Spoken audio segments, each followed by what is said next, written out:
Tips o gyfer Wythnos y Glas. Tip cyntaf fysa i wneud yn siŵr bod chi'n mynd i gymaint o nosweithiau cymdeithasol a phosib, i wneud yn siŵr bod chi'n gallu cyfarfod gymaint o bobl a phosib. Hoff rei fi probably di has-beens, crol glas ac crol teulu. A gwneud yn siŵr bod chi'n cofio ID. Rhif 2 ysa mynd i serendipedd. Mae gen bob clwb a bob un gymdeithas yn yr undeb stondin yn serendipedd. Felly ewch yna, mae yna dros 100 o gymdeithasau a bron i 70 o gorbechonion, felly rhywbeth i bawb. Felly ewch yna i weld yr arlwys sydd gennym ni ym Mangor. Yn ail, cadwch lygad ar y digwyddiadau mae'ch ysgolion academaidd chi wedi cynnal yn ystod Wythnos Groeso.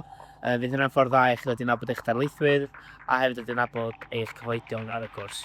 Os ydych chi'n byw yn G&J neu ar safle ffriddoedd anyway, cymerwch fantais o bar Wythnos. Mae'n bar a caffi i fyfyrwyr. Mae bwyd a diodydd had.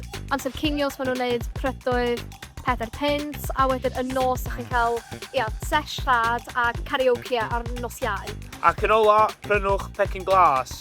Mae yna t-shirts crol glas yn efo, mae yna llawl i'r ymcyb yn newid sbon yn efo, a mae yna lot o bethau eraill defnyddiol i chi yn efo, fatha beiros a boclwch yn efo, felly cofiwch brynu fo.